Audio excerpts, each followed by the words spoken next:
Hello and welcome to another episode of The Aftermath. My name is Ian, and as always, I'm joined by Dylan. Tell me, Ian. Yes. What in the history of humanity can overcome any hurdle and or burden?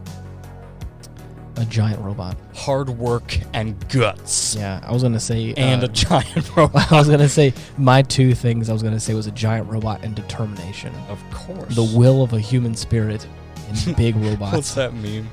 The apathetic cruelty of the universe.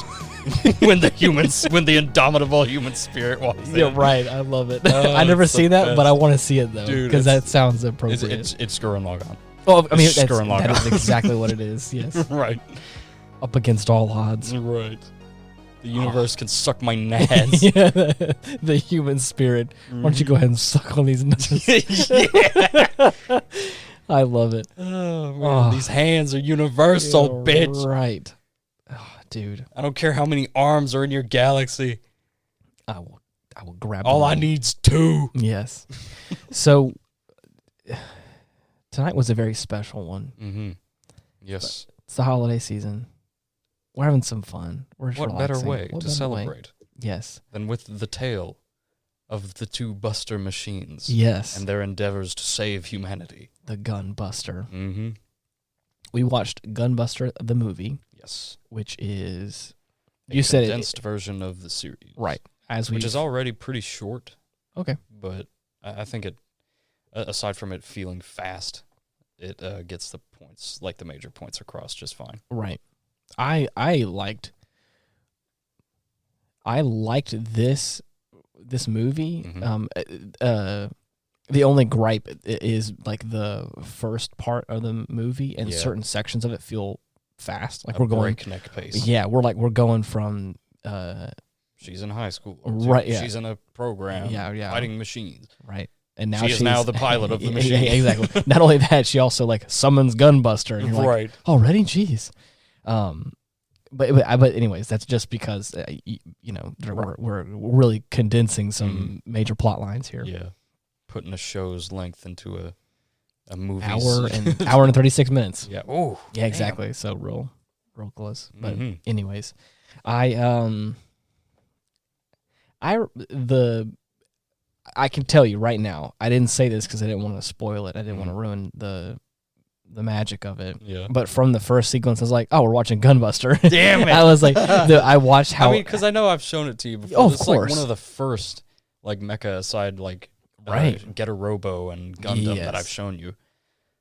But we hadn't watched it until apparently sometime in the past that I don't remember. Right. Well, what I was going to say is the first sequence of it, there is some very detailed shot of like ship debris, Oh, yeah. alien bug creatures, and like that's what did it for me. Mhm. I was like, there's only one series that I know that really has this look down. Mm-hmm.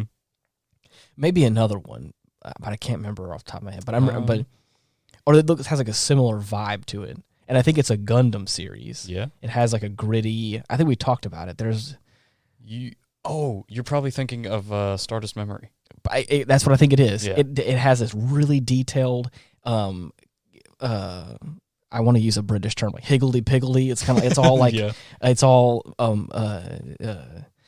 amorphous and kind of like but very detailed and looks like, especially like the debris and the rubble and stuff has these tubes and lines and stuff that's like it looks like a lot. Every time you see the internal workings of a machine, Yes. they jumble all sorts of shit in there. And then of course we're fighting this like Like you don't know how it works, but it looks like it works. oh yeah, right.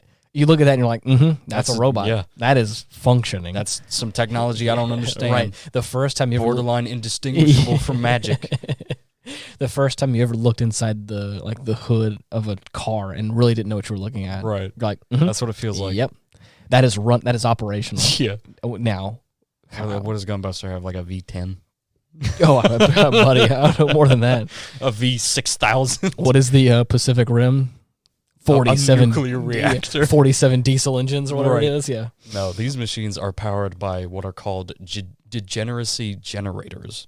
Degeneracy? Yes, degeneracy generators. They're just degenerates. Yes. they degenerate. Damn, just over here making energy. With a name like that, I can only assume it works off some kind of loop. Right. It appears to be like an infinite source of energy. Okay, interesting. But, I mean, they don't outright say that, but that's just the vibe it gives me. I see. Well. Anyway, so from the get go, I was like, okay, I think I understand what this is. Yeah. And then the first few sequences. So one thing I may say, and I think I'm realizing this now because we've watched the first. I believe it's the same way for the first and the second Patlabor movies. Yeah. They both start, at least if I'm right, they start off in that like training field. Like it almost looks like an air base. Yeah. It's like military, like police kind of vibe. Right. And they usually start off with like, at least in the first movie, they start off with like talking about the new unit or like talking about units and that kind of stuff. Yeah. And there's like a training montage or stuff going on. And I think I realized from watching those movies, I believe I've watched this movie before already. Okay. And I think I was mixing up Gunbuster and Patlabor in a way because of how like the beginning of Gunbuster starts. There's like now the one thing that's a little bit of a quirk about this one is not in Patlabor. Is they're like working out the robots. They're doing these like physical exercises, but like in the machine. Right. They're doing push-ups. They're doing push-ups. They're doing sit-ups. Well, no, not only just that, but you have your friend holding your knees while you're while you're fucking praising the sun. Right. While you're doing your crunches, you're having your friend hold your knees like you would like an actual person. It's hilarious. Yeah, they're doing laps I mean, at least the laps makes more sense. Right. From like getting the learning the machines like inner workings and familiarizing yourself with how the machine moves and the controls. Right. But it starts very similarly to the Patlabor movies in that like we have like a female lead that is like in the process of going through cadet camp of some kind of. She's either just gotten here or it's been a while since she got here, but not too long. Right. So I think that's why in my head I got them tied up in some way, or I got them associated with each other, even though they're not at all associated. Yeah.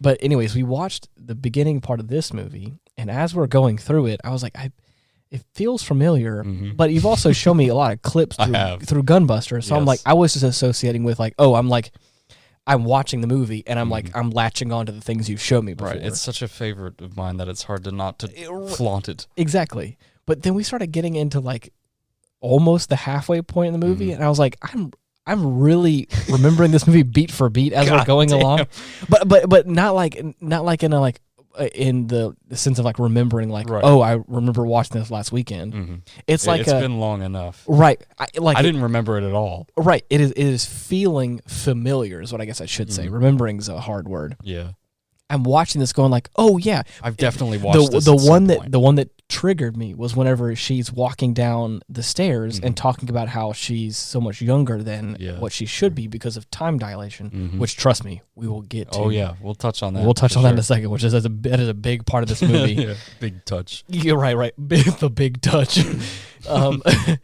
And one of her schoolmates has a child, a few months old, and a little baby, and they like kind of recognize each other, and they both stop and they turn and look at each other, and then as that sequence happened, it was almost like a deja vu kind of situation. It was like, oh, she's gonna recognize her school friend, and then talk about her baby, and then I remember I was like, I think later in the film, the age the baby's gonna come into question because she's in space and the baby's gonna grow up and all that kind of stuff. Right. So as that happened, I was like, have I watched this movie before? But regardless, I mean, the thing is, even if I have to ask that question, it's probably been long enough to warrant to rewatch, in my personal opinion. But yeah, it was always do with a refresher. Yeah, never shall you forget Gunbuster. No. Whoa, and what a fun little jaunt through space this movie is. Oh god, fucking nightmarish. So for the people at home, there is this. I hesitate to call them bugs. They just look, to be honest, look like barnacles. Right. This sort of mixture between insect and yeah. No, that's the same thing. Crustacean. Yeah. They look like they look like something off of the bottom of a ship. Yeah. some sort of muck. That's a space muck. Space muck. Do they have a name? I think they're just called invaders. Oh, I mean, yeah. A la, like, Getter Robo. That's just what they call right. the monsters they go up against. They hate them so much they don't even give them the not even name. worthy of a title. Not even worthy of a name. Space bastards. Yeah. Hold on, let me go clean up some space muck real fast. Right. I have to go do my job. Hang on, the filth is invading. The filth. Someone grab the bug spray. I love the term "the filth." It sounds like another word for the flood. Yeah. God. In Halo. Yeah. See. Oh shit! The filth is here. Not even on par with the flood. No. I just was saying the term. No. I know. Yeah, right. Yeah. Like the flood's already a great name for an invasive parasitic organism, right? But just the fact you call them the filth. Right. I just want to hear Master Chief go, "You're garbage, bro. I have to go clean up some filth." Just reload the gun. I need a Swiffer. I need a Swiffer for all this. I need a Swiffer for all this space muck. Yeah. Oh man. Oh man. What a good one. That's funny. So anyways. Oh man. A big thing, a big pillar of this movie is time dilation. Oh yeah. It is almost like, imagine like if there's the main storyline, that like the kind of parallel storyline that follows along the whole movie is this the discussion of time dilation. And they did a really good job of making of like tying those two together. Dude, if you think that was good, in the series they have like these little snippets that they'll play at the end of each episode explaining the topics that they use that are based on like actual stuff. Really? Yeah, at least for that time. Wow. It was pretty neat. And that's cool to hear, because I was really impressed with how, like I said, it feels like they're parallel, but they feel so close together, and the emotion of the series really rides the line with the two of them. Yeah. Of like the job is to kill the invaders, prevent the extinction of mankind. right? But because of that, there has to be this dilation of time.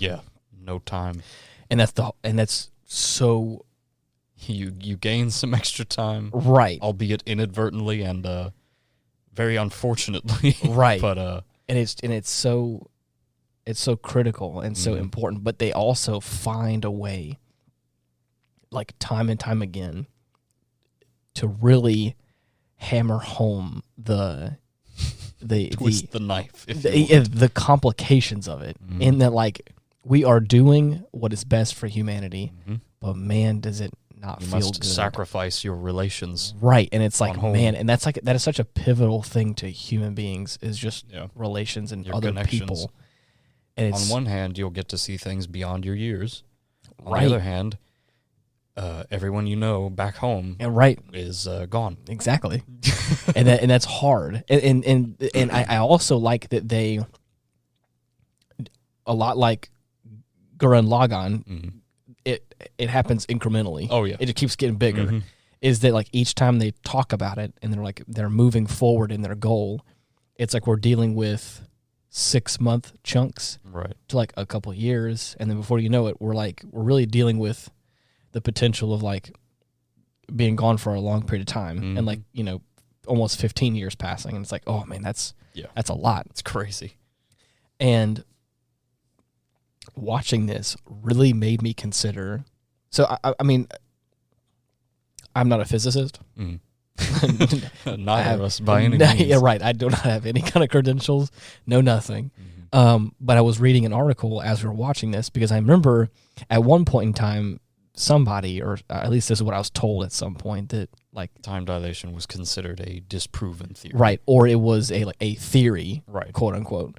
Well, I looked online at some articles and was like reading some things about like, is it actually a thing? And from what I was able to find out, it is. Yeah. Which is interesting, but also and terrifying. And it scared the piss out of me. Horrific. I don't like it. I want to go into space. of all the things that like I wish wasn't real, time dilation is one of them. Oh yeah, I don't like it. I don't either.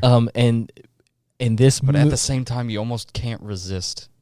Like for me, at least, I have to go now. I need to know what lies beyond. Yeah, right. I need to know if we ever wise up and make mechs or shoulder-mounted weaponry. Right. Yeah. Why not both? We'll get into Right. Oh, we'll get there. Don't you worry. We got a little sneak peek for the end of the show. So, this movie really made me think. It really made me consider. Let's say hypothetically there was space travel. Are you going to be an old type or a new type, Ian? That's what I'm talking about. The choice is yours. That's what I'm talking about, Dylan. Will your soul be weighed down by Earth's gravity? Right, I don't know. And that's the thing, is that at this point, it's like, it made me think about it. Like, if given the opportunity where you're able to, like, travel out to space, potentially longer distances, and come back, like, freely, but deal with the consequences of time dilation, would you do it?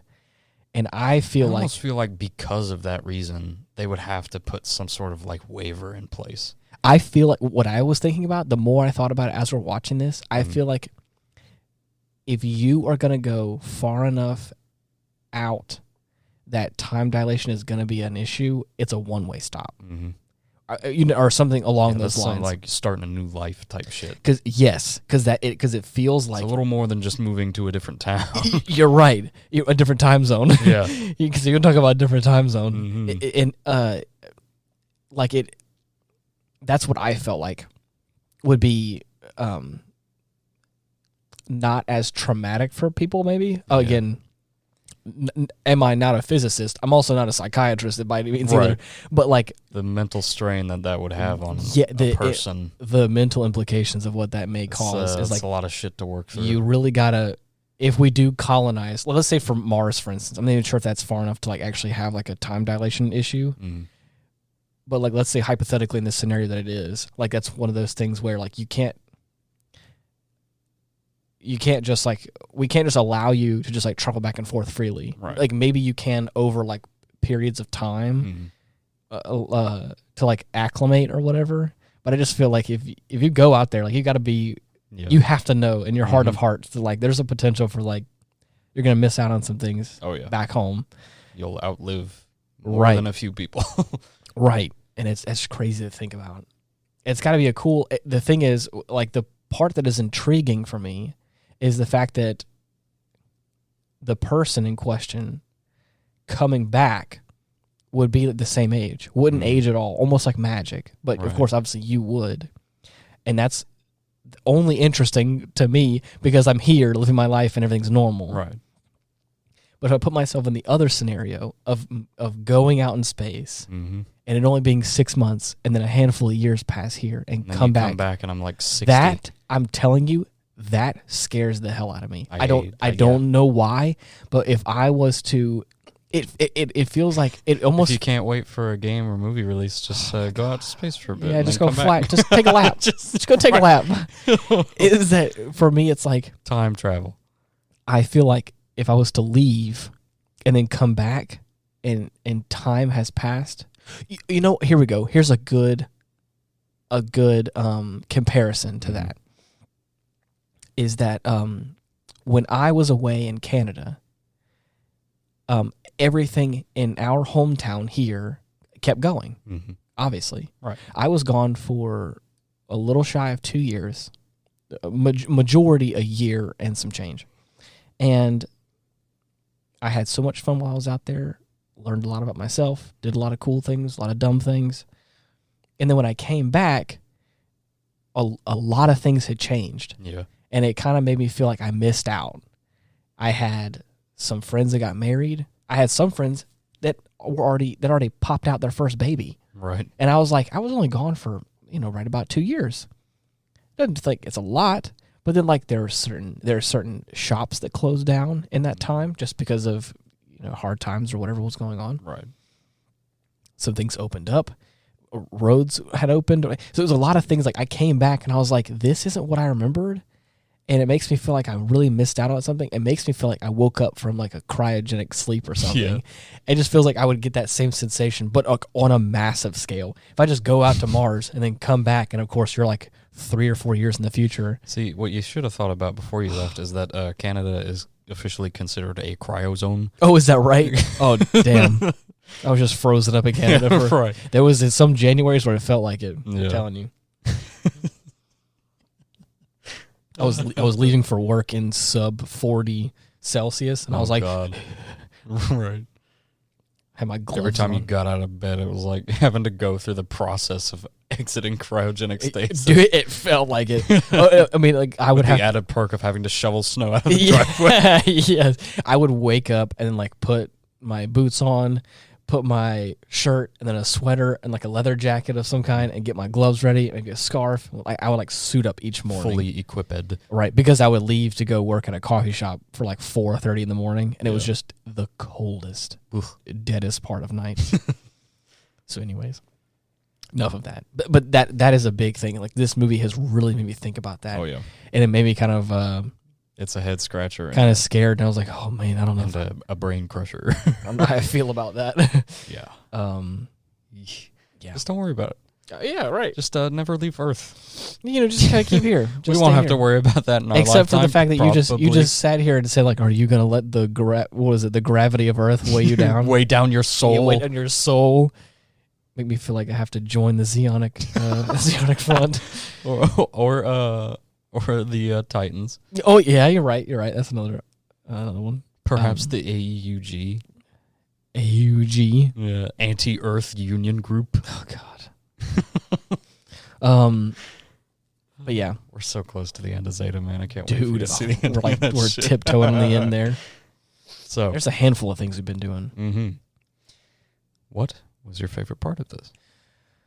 Oh, okay. It's a little weird, but I think it's because of how it was portrayed, and I kind of want to see more of that because of how real it felt. Yeah. The first time, what was her name? The main character. Noriko. Yes. The first time that she gets spit out into space from the Excellion, is that what it's called? Excelsior? The Excellion.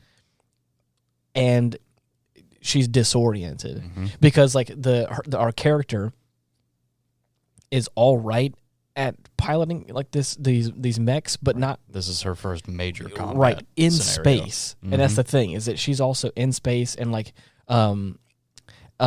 it's a prime example of she's like reading the book really well, right, and like really studying like on paper, but hasn't as far as execution goes, she's not quite hitting the mark exactly. And what I thought what I thought came across really well on the screen was the fact that she gets spit out and then has no real bearing from like what's up or down. Almost panicking. Well, at first is kind of getting nervous, but she has her friend there to help her. Right, Smith. But she can't really see him. She can't really see him. Yeah. And he's like, "I'm below you. Don't worry about it." And she's like actively trying to like get her orientation right. And he's like this little red dot moving slowly forward. Right. And it's like as you what's actually happening on the screen that you're watching is this little like circular porthole, and all you see is space with like dial numbers, almost like a leveler for like an altimeter and stuff for like a plane. Yeah. So you're looking at all this, and it just feels like it's empty void. Yeah. And of course, they're like, there's like commotion happening, but she can't see it. She's like, I can't.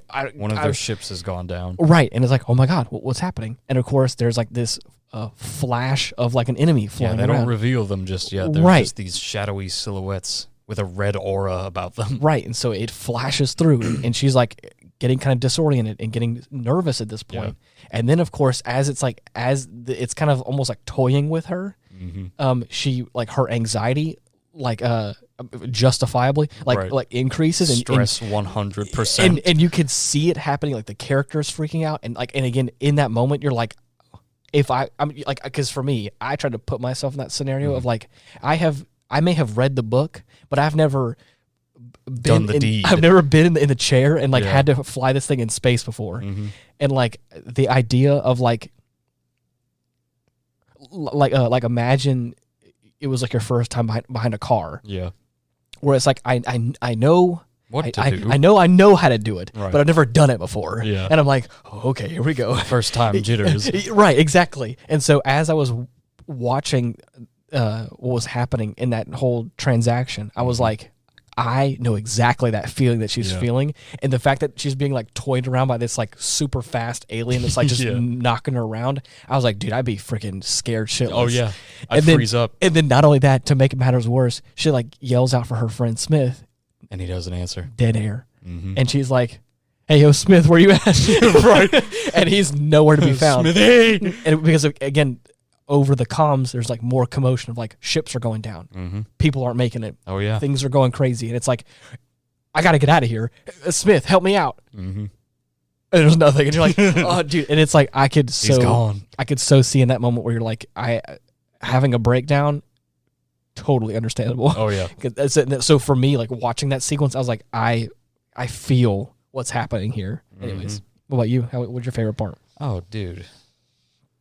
I mean, besides the fight sequence, come on, you can't. Many could I pick? Right. I know for you, the fight sequences are obviously probably. It's just that first combination sequence. Yeah, that's a good one. Whenever Amano and Noriko finally get their shit together and eradicate an entire fleet. Yes, single-handedly, dude. And for me as well, like just after that is having like the one of my more favorite scenes as well is the reveal of Gunbuster. Again, a real hero's tale moment. Oh yeah. After there's like a second battle. Noriko, is that? She finally makes a promise to her dead friend Smith and says, you know what, I'm not going to cry anymore. I'm going to be strong. I'm going to do this. And then I thought that she was just going to just get inside one of her regular units and just start going to town. No, she goes she's bringing out the big guns. She goes all the way to like in the secret compartment that Gunbuster is being constructed in.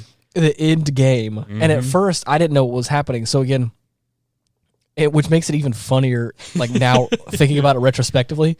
Because how the transition happens is like one of the technicians behind the computer turns around and is like, Commander, Gunbuster's launching. No, not even that. It's like, Commander, base 7's open, and then the commander goes, what? And then of course it cuts to like Gunbuster slowly, like, arms crossed, just like slowly the being pose, dude, elevated from the bottom, like from the ground. Yeah.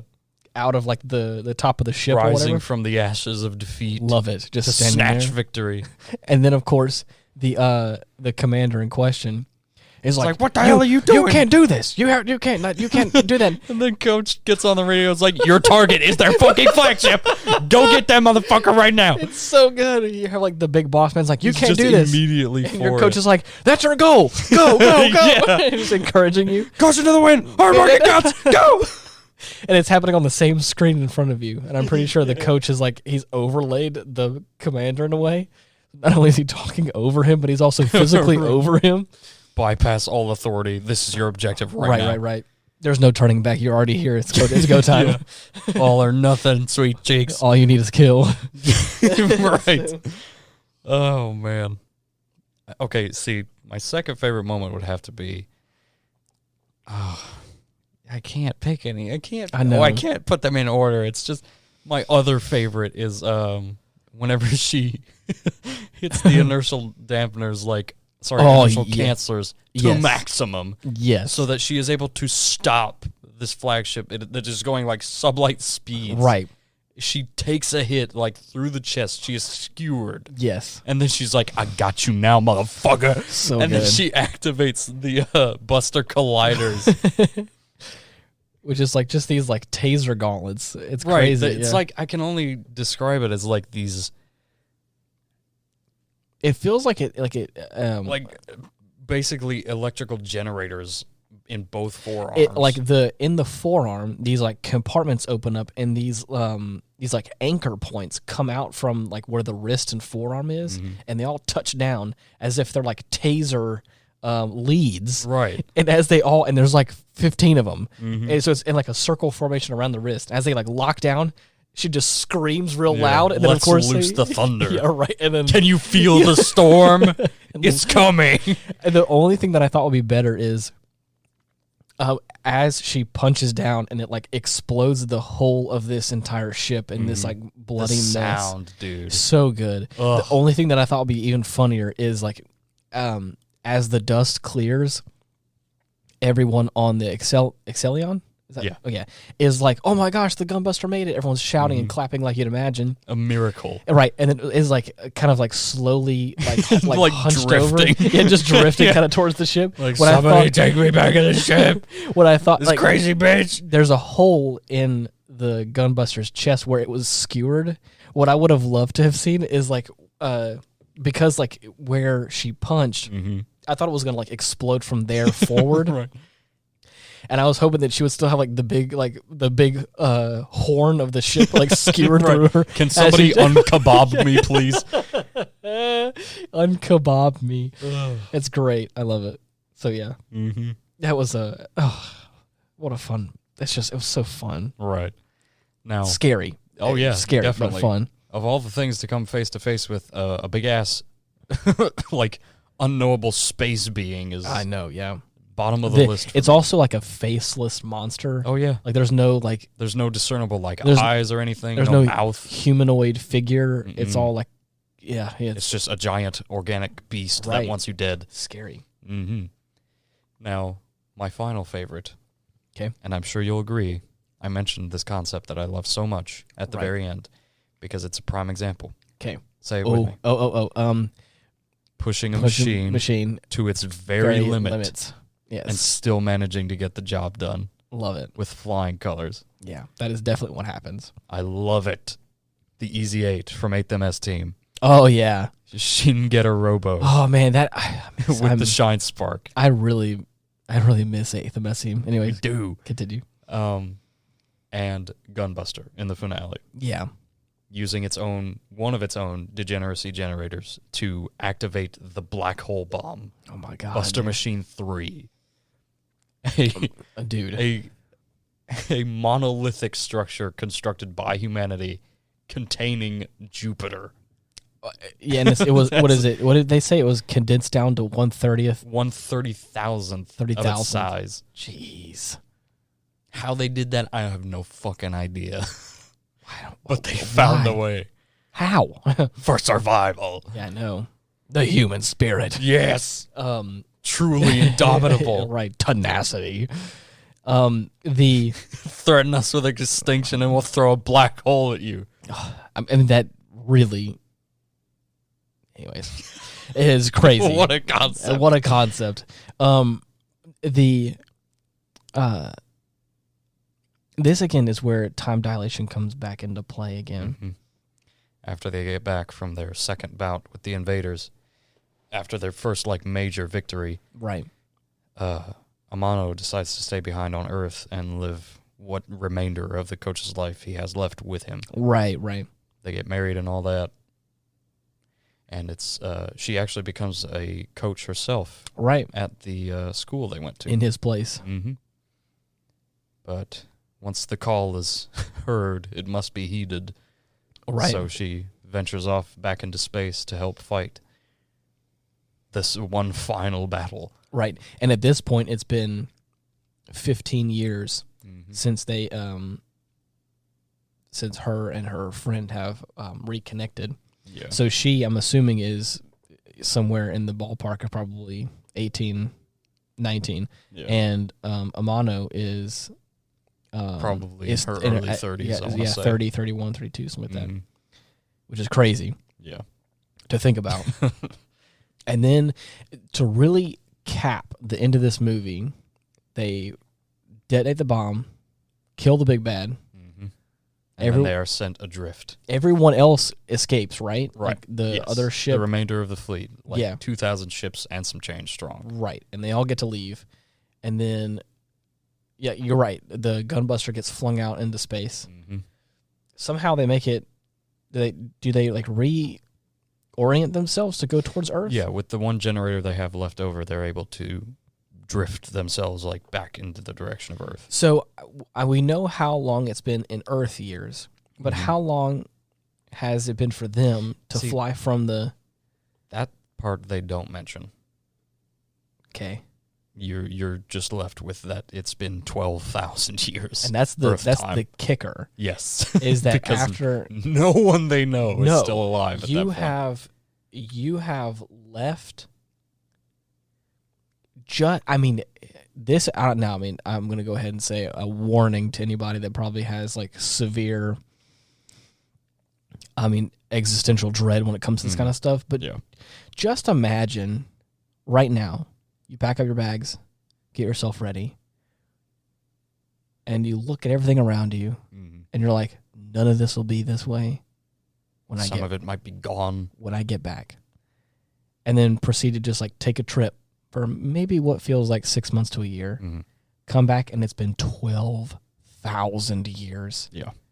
That is inconceivable for me. Right. Because that's just time travel at that point. Because right now I'm trying to think realistically, if we go by the calendar that I know, it's been 2,000 years since the death of Jesus Christ, supposedly, hypothetically. That's an extra 10,000 years. That is the difference of like the pyramid, like before the like pre-pyramid times. Oh yeah. To right now. You'll be coming across like Neo-Sumerians. That's what I'm saying. Humanity was ended and then reconstituted. Yes, it is. It literally feels like the second coming of Jesus Christ at that point. Right. It is like your descendants will have been the current Messiah. Right. It's like it's ridiculous. It's just imagine your parents and great grandparents teaching you that there was this duo of women that piloted the Gunbuster that their names have stepped into legend, have saved the universe. And we still anticipate their return. They may come back, but we don't know. Yeah. But when they do, right, we're going to light up that sign. We will be waiting for them. Just imagine that. That's so fucking cool. Right. Because you got to imagine, I mean, I'm thinking about this right now. If I was told that for my entire life and something like almost approaching 11 to 12,000 years ago is when that all happened, and I'm able to live my life now, you better believe whenever they come back, I'm going to be like, the prophecy is fulfilled. The prophecy is foretold. Like at that point, I'd be like, I believe anything at that point. I mean, like that shit's crazy. But it's also terrifying. Oh, yeah. Like what, at that point, because again, you don't know anybody, but everybody knows you. But you also have to think there are two different, so I mean, that is one way that things could happen. You are some sort of like, foretold Messiah or just foretold second coming of your return. There's the other way where you can come back to Earth and there's just nothing. There's nothing. Something happened. Humanity died out anyway. A plague, global warming, or whatever happened, and like there's some such catastrophe. Who knows? It's like, and that is terrifying in and of itself. Yeah, that's how they play it up at first, because as they're drifting towards Earth, they don't see any lights. There's like no signals coming through. Like, it's just, and I believe one of them said, "I guess we just lost anyways." Yeah, and it's like, oh, that's awful. That makes me want to shit myself. I don't like that at all. Ugh. And then the third one is that what if you come back and you were lost to the annals of time? Yeah, nobody knows who you are. Right? Is it you're considered foreign, alien even? You're right. You come back and go like, did nobody teach you of what happened? They're like, no. What are you talking about? I was like, oh, not well, since the Great Disaster. Right. Yeah. The what? The what? Yeah. Is that? Yeah. I mean, like, yeah. Like, it's like that kind of thing too. Where I mean, like, at that point, it's like. It's like, well, you're welcome, I guess. Well, that's what I'm saying. Is it feels awful in that regard of like, I like went through all this trouble. I sacrificed my life to make this happen.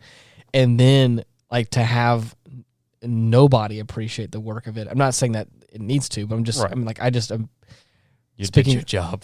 Speaking from my emotions. The fact that anyone is alive is thanks enough. I know, but at this, Anyways, they got the best case scenario. They did. They got the best case scenario. I'm just was saying for myself, hypothetically, like thinking about the scenarios of what could happen. I'm like, oh God, no, please. It almost brings a tear to my eye every time I see that sign start to light up. Yeah, because nobody forgot you.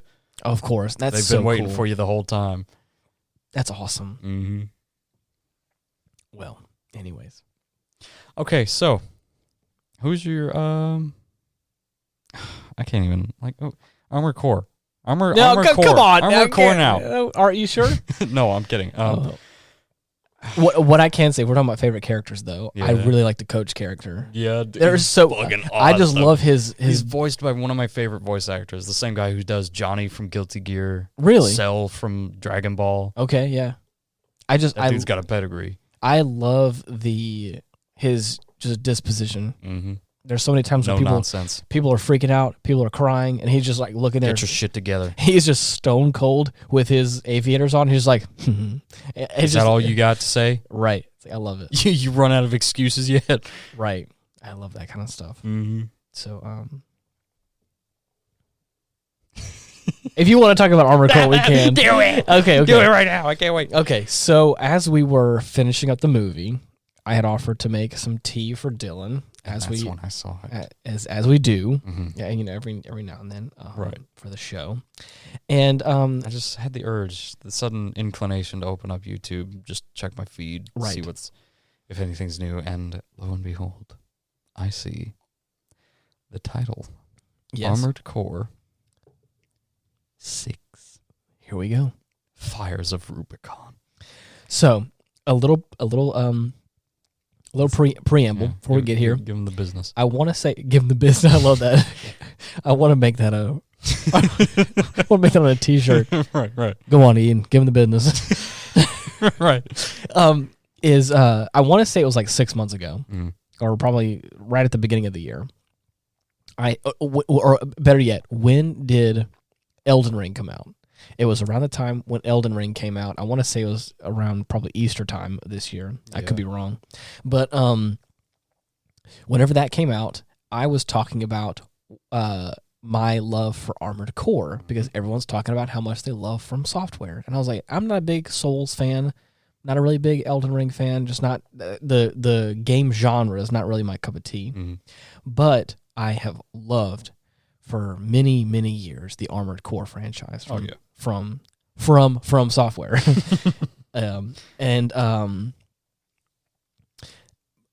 Okay, yeah, that came back out in February. Okay, yeah, so beginning of the year. This year, yeah. So that's when I started talking about it, and I started asking. I was like, I wonder if Armored Core is dead, or will they ever try and bring it back? Son. And it was merely lying in wait. I saw an article that was asking about like what fans of From Software would like to see, or I could go for some more like refined Another Century's episode. Yes, that'd be great. Yes, if that could ever happen again, that'd be so great. But one of a handful of the major questions in one of the surveys, I never took this, but this is what I heard from an article somewhere, is that they had asked, like, let's say hypothetically there was a arena combat mech game, hypothetically, and let's say hypothetically it was like a post-apocalyptic and kind of dark, and there was like some fighting, and maybe you could swap weapons and do cool loadouts, and maybe I don't know, perfectly in great detail describe what an Armored Core game is. How would you feel about that? And I was like, yes, yes. And so that's why. So again, please, not all jokes aside, they described what an Armored Core game like literally is pretty well. Oh yeah. In this survey, and I'm assuming that this survey came back pretty well. Oh yeah. Because they're now we got a new one. We got a trailer coming down the pipeline, baby. Dude, it's coming out in 2023. We don't know when yet, but it is called Armored Core 6. Is it Fires of Rubicon? Fires of Rubicon. Fires of Rubicon. We just watched the trailer before we started this episode, and boy, were we hyped. God. Gosh. If there is one game company that I can say remains consistent with quality, it is indeed From Software. Yeah. Like, bar none. I mean, yeah. They're one of the best in the business. Right. Whenever they deliver, they really deliver. Yeah.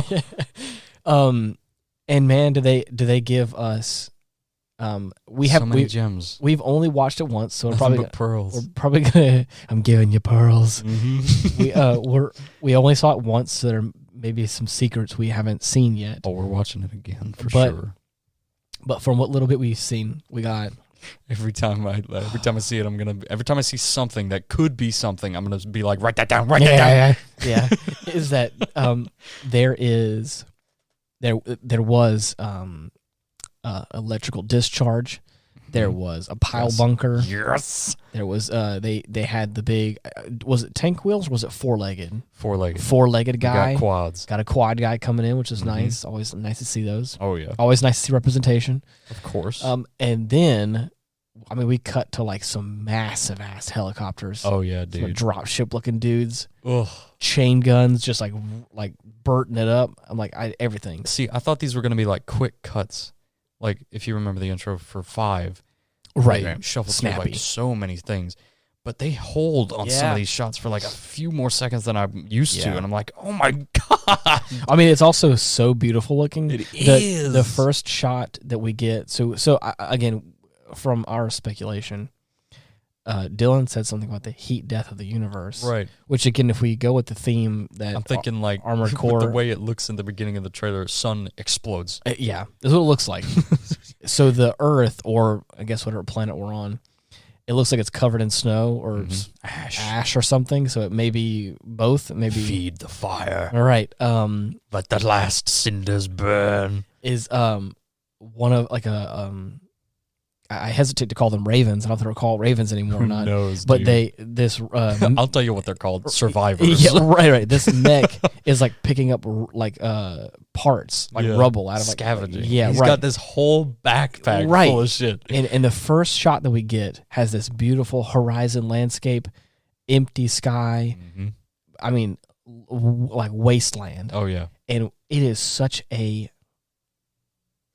so beautiful. Yeah. Like the shot that it locks in on. And I mean, man, when I tell you it it's gorgeous. Yeah. It's awe-inspiring. And then of course the From Software logo pops up and it is just sitting there and it's like you motherfuckers. You give me exactly Why'd you make me wait so long? I know, yeah. So it's just this like the sky has this like red tinge to it or whatever. It's I don't know. It's just so beautiful. Yeah, I wonder like the sky is burning almost. Right. It's so cool. I mean, just all the dust particles of like all like just these like Dylan had said, like they're really already great with cinematics. Right. Like you can look up any intro for like any Dark Souls or the old Armored Core games, and they will look beautiful. They'll still hold up. Right. And my God, just some of these shots. This motherfucker. Okay, so he opens that up, right? Bunch of missiles and or mines. You know what that made me think of? What's that? The fucking chain mines that the camper uses. Oh my, yes, exactly, 100%. But like a projectile version of them. I don't know what this means, but yeah, he touches down, slides around 180, opens up his something on his forearm. Yeah. He just swings it and out they fly. Almost like he's obliterating everything in front of him. Almost like he's slashing a sword. And yeah, it's ridiculous. Yeah, beautiful. I wonder how this game is going to play. Dude, if I'm being honest, I want it to be different from the previous Armored Core games. Same. I want it to be like a bit more weighty. Yeah. I want things to feel still like fast once you get going, but like I don't know. I can't really explain it. I'm not sure how 5 and Verdict Day they played. They worked very similar to 4 Answer. Okay, because like 4 Answer still kind of kept true to like the mission aspect of it. I don't think I want to see like a full sandbox open world, but I do think pretty cool, but I do think some like I'm really hoping is that there's still like a single player story mode. Yeah. Just I want there to be multiplayer, of course, but I don't want it to be multiplayer focused. Yes. But man, I'd probably still play it either way. Yeah, you're right. Oh, so there was shotgun, okay, so dude. there was a tank guy. I think. Yeah. Okay, No, wait. He had No, Or is he's he got also- legs. I He's see, just got okay. boosters. He's got legs. uh, Oh, yeah, Oh, that shot right dude. there, dude.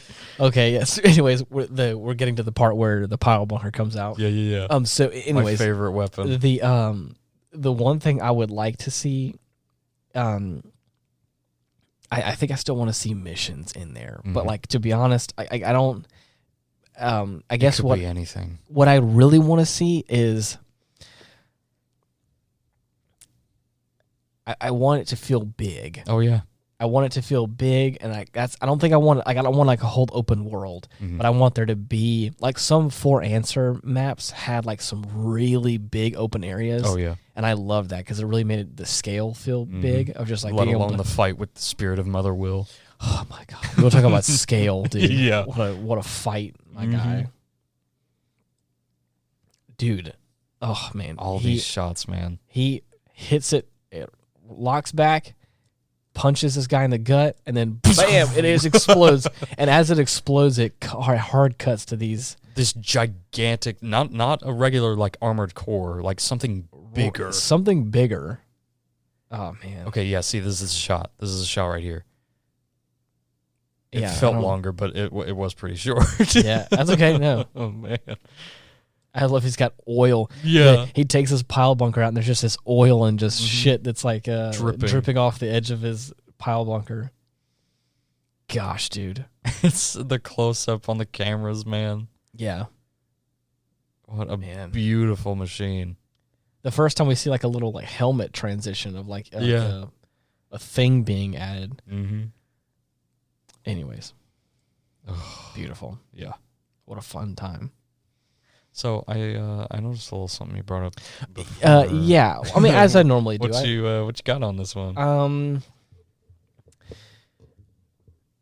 I didn't actually have a good chance to look at this. Oh, okay. The main title of Gunbuster, Top O Nire, Aim for the top. Aim for the Top, is a reference to the 1970s anime series Ace O Nare, or Aim for the Ace.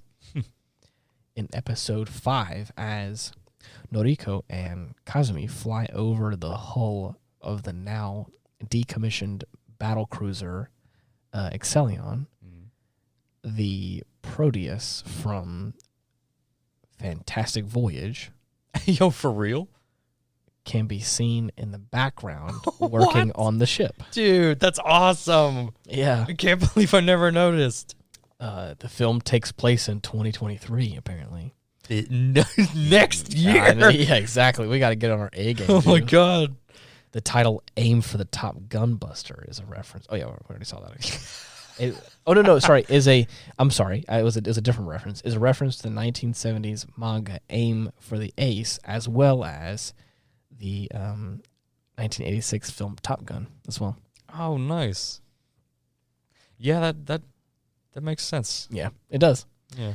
The head of the Sizzler combat robot is based on the evil bird-like monster, The Gauss? the Gauss. Dude, from Or- fucking Gamera. Yeah, as seen in the Gamera movies. Oh my god. So that's a little tidbit there. That's awesome.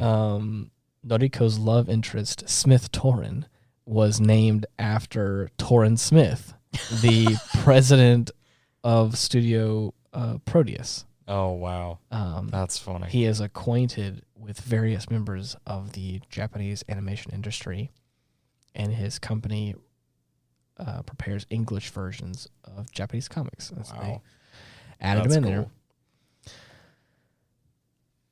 The method of travel is explained in the story as being part of an effect known as Tannhauser Gate. Mhm. Tannhauser Gate was the name of a battle mentioned in Roy Betty in Blade Runner. Oh wow. That's cool. Yeah. Quite the callback. Yeah, exactly. Just a few little tidbits, you know. I try to add some little. Oh yeah. Well, I try to sneak some little fun facts in there. Mm-hmm. Well, you want to throw anything else in the hat before we Oh, dude. before we get I'm going? about to throw my life in the hat, man. Ugh.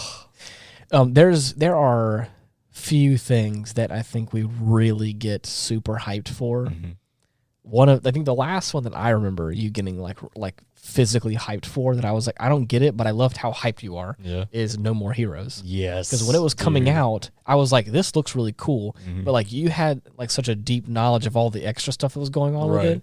So I was like, it's something I never thought we would get, like, ever. Right. And so the fact that like just the fact you were getting so hyped about it. You had mentioned the fourth Evangelion rebuild movie. That, oh my God. Yeah, that was a trial. Was build up upon build up for us. I thought we were never going to get that. Right. It was the point in time where I was like, this is going to be in development hell forever. The months waiting for it to release in the U.S. while it had already been out in Japan were torture. Too long. Oh, but it was worth it. Right. Well, anyways. For those of you looking to get in contact with us, you can type in linktree.com/Ian Wolf, and you should be able to find all of our links there. Or you can just type in The Aftermath on all the major podcasting platforms and be able to reach us that way. Or you can throw a handful of seeds in a scrying pool and then chant The Aftermath 3 times, and you will... we will appear. Yeah. That's only for live performances, though. We're in development of opening up... opening up Gate 7 and then bringing out Gunbuster. Yes. And then... it will be ready soon. Right. And then once that happens, you can then get Aftermath. Yes.